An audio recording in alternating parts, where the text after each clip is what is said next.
In Part 1, we explored the scenario of a political earthquake. What if America collapsed?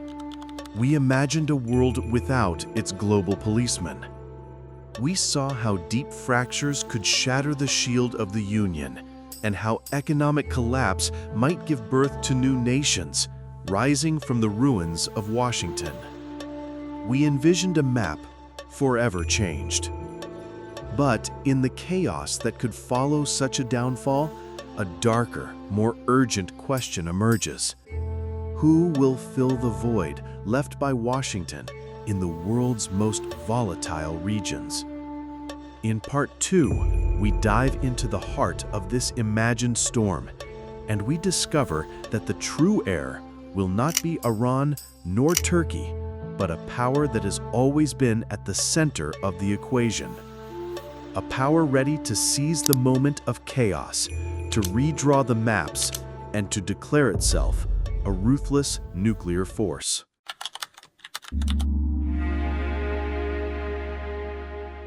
In the chaos that will follow America's collapse, there will be no vacuum in the Middle East.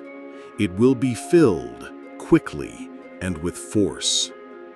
Not by Iran, not by Turkey, but by a player who has been waiting for this moment of fear, Israel. It holds strategic ties with Russia, with China, with Europe and Britain. Cutting the umbilical cord with Washington will not mean collapse. It will mean a rebirth, a terrifying one. Israel will realize that survival requires a new strategy, aggressive and merciless. And the first step may be the end of nuclear ambiguity. It will reveal its nuclear arsenal to the world, sending a clear message to its neighbors. We have the power to erase you from the map. Any existential threat will be met with a nuclear response. Israel will not wait for any green light, any Iranian nuclear facility, any military buildup on its borders, any precision missile factory for Hezbollah will be destroyed in crushing preemptive strikes. The doctrine of defense will be replaced by the doctrine of absolute preventative attack. Its technological and military superiority will be imposed on the region. Jordan, Egypt, and the Gulf states will face only two choices: submit to Israel's security and intelligence dominance, or endure endless instability. Thus, Israel will become the new policeman of the region, but a policeman without law, except the law of survival. From America's ally to a mini-America in the Middle East. The ambitions of Iran and Turkey will suddenly collide with this new reality. Iran will face a declared nuclear power, ready to unleash maximum force. And Turkey will face a fierce rival to the south, unafraid to intervene in Syria, Lebanon, and Iraq to secure its vital sphere. This is not just a new map of the Middle East, but a Middle East living under the shadow of nuclear Israel.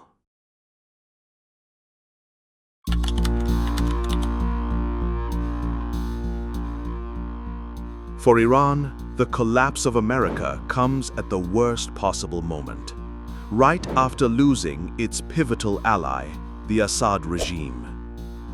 This forces Tehran to adopt a dual strategy: the besieged fortress and the outstretched arm. The first objective: contain the damage and prevent the total collapse of its regional project. In Syria, the land bridge to the Mediterranean has been severed. Its military presence suddenly finds itself in hostile territory.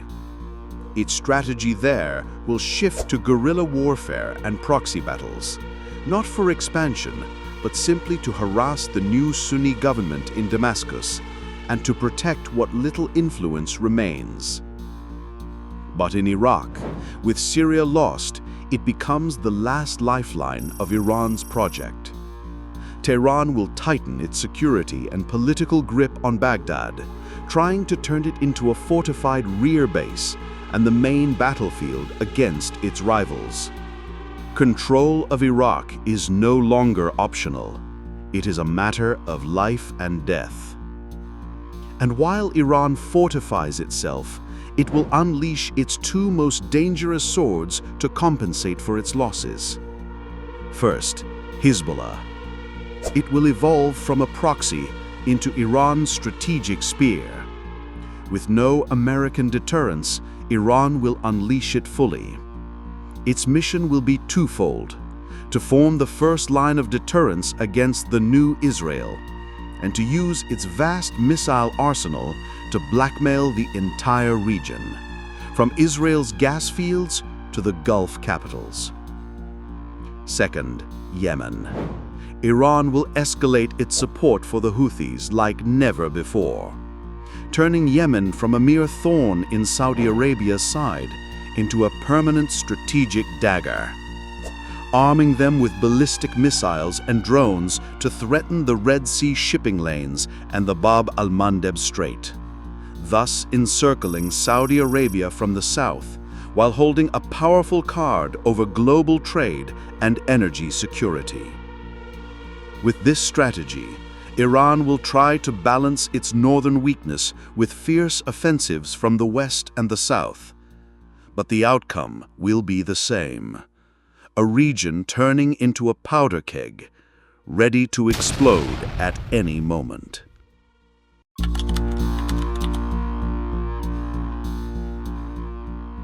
For Turkey, the collapse of America is not an event to watch from afar. It is the starting gun of the century's race, a historic opportunity to pursue ambitions long restrained, and at the same time, a strategic nightmare that removes the last safety net. Ankara will move on three main fronts at once. In Syria, it will deal directly with a new Sunni government in Damascus, a cautious alliance between two powers competing for influence in post-war Syria. But Ankara's new goal is no longer just the Kurdish forces. It is also to curb Israel's ambitions, as Israel will see any Turkish-backed Sunni government as a direct threat. Thus, a shadow war will emerge between Ankara and Tel Aviv on Syrian soil. In Iraq, it will go far beyond limited raids. Turkey's military doctrine will shift from containment to eradication. The objective, the total elimination of PKK strongholds in the Kandil and Sinjar mountains. Turkey will establish a permanent security zone stretching dozens of kilometers inside Iraq, with advanced bases and drones constantly patrolling the skies. And Baghdad, weak and infiltrated by Iranian influence, will be powerless to stop it. But Iraq is not just a military file. It is the grand battlefield of proxy war between Turkey and Iran. Ankara will openly support its allies in Erbil and use the Turkmenpard in Kirkuk as a perpetual pretext for intervention. The ultimate prize is control of the Development Road project, linking the Gulf to Europe through Iraq and Turkey. To control this road is to control Iraq's economic future. In the Eastern Mediterranean, with no American deterrence, Ankara's ambitions will turn from words into military realities. The Blue Homeland, Mavi Vatan doctrine will be applied without restraint. The struggle with Greece, Egypt, and Cyprus over gas will ignite.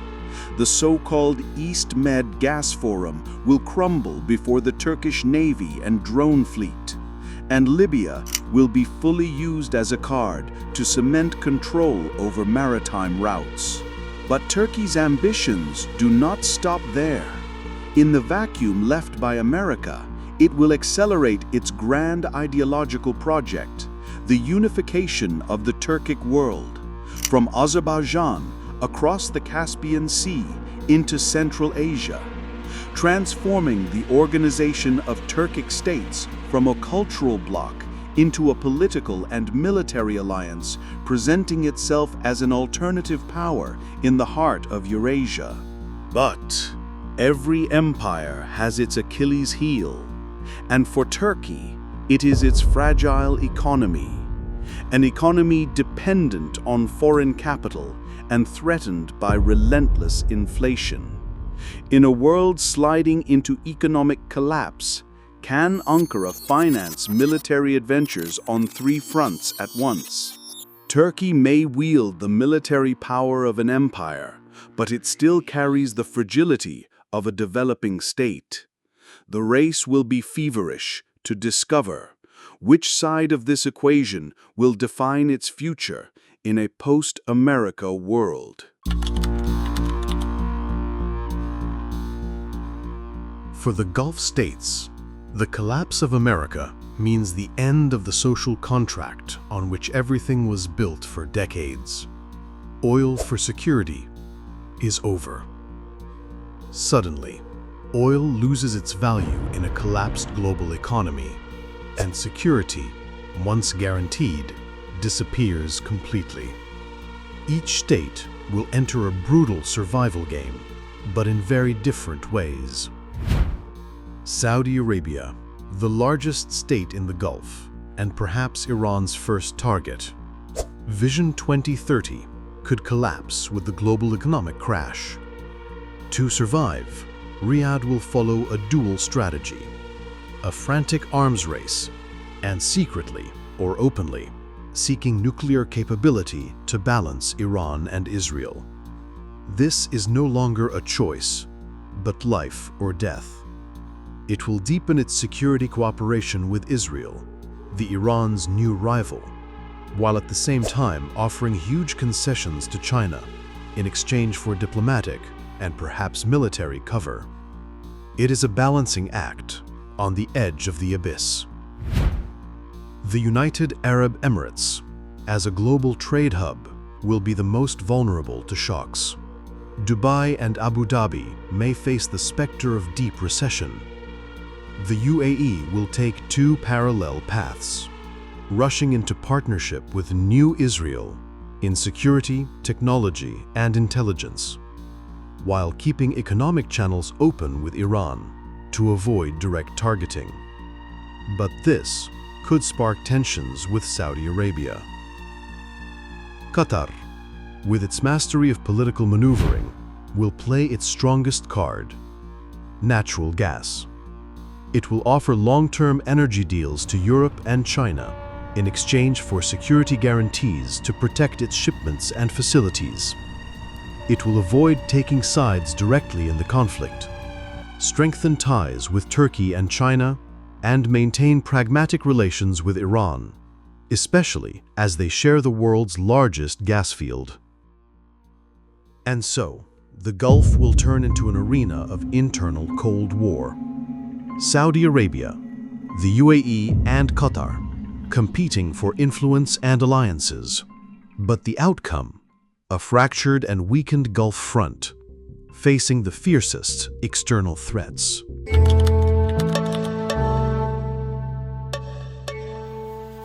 In the midst of this struggle, the neighboring states will find themselves in the eye of the storm.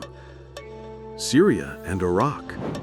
Syria will no longer be a divided land between proxies. It will become a new center of conflict. The new government in Damascus will seek to impose its ideology, to show its true face, and will turn Syria into another Afghanistan. An inevitable war against Kurdish forces in the east, and clashes with other communities, Druze, Alawites, and Christians. At the same time, a shadow war against the remnants of Iranian influence. As for Iraq, it will turn into the main battleground of reckoning between Iran and its rivals. Jordan will face its worst nightmare.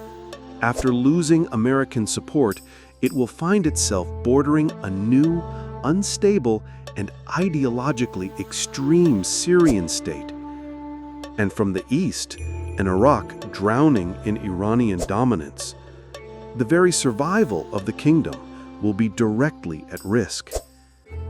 Egypt will lose its vital military aid, and it will be forced to confront Turkey's growing ambitions in the Mediterranean. In the east, it will look anxiously at the chaos burning on its borders. This threat may push it to deepen its alliance with Saudi Arabia and the Gulf states in a desperate attempt to create a new regional balance. But in the end, in a world without Washington, all these states will remain exposed, facing a storm that shows no mercy.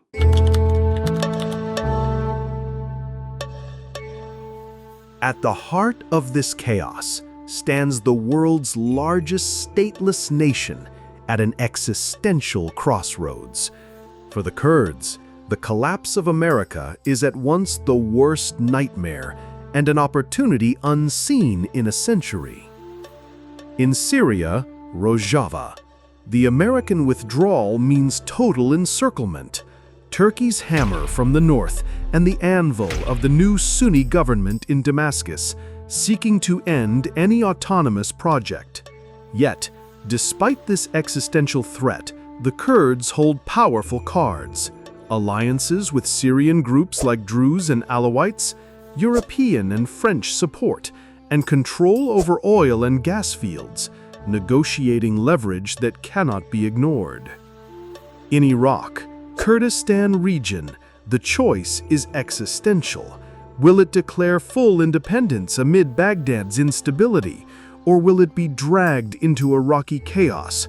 But the Kurds' Achilles' heel lies within, the split between the Kurdistan Democratic Party and the Patriotic Union, a division that could topple the dream. In Turkey, northern Kurdistan, economic and geopolitical turmoil in Ankara could weaken the Turkish state's security grip.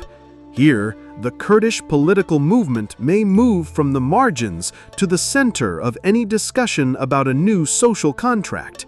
The demand, broad autonomy or federalism, not full independence. In Iran, eastern Kurdistan, as Tehran suffers heavy blows in Syria and Iraq, the Kurds may find a golden opportunity. Groups like PJAK and the Iranian Kurdistan Democratic Party could reignite armed struggle in the Zagros Mountains, seeking de facto autonomous zones. But in facing this reality, reaction alone is not enough. The strategy must be proactive. First, hold a comprehensive Kurdish National Congress. Bridge the divides between KDP, PUK, and PKK. The motto of this phase is, "The Kurds' greatest enemy is Kurdish division." Second, abandon reliance on a single ally. Open channels with everyone: Europe, Russia, Gulf states, and Egypt. The message: the Kurd issue is not a local problem, but part of the solution for regional security. The goals are clear. Now, preserve existing entities in Syria and Iraq and transform them into recognized federal regions. Tomorrow, broad autonomy for Kurds in Turkey and Iran. And the distant dream, Kurdistan Confederation, a voluntary union of Kurdish regions with open borders, coordinated security and economy, without declaring an impossible war for independence.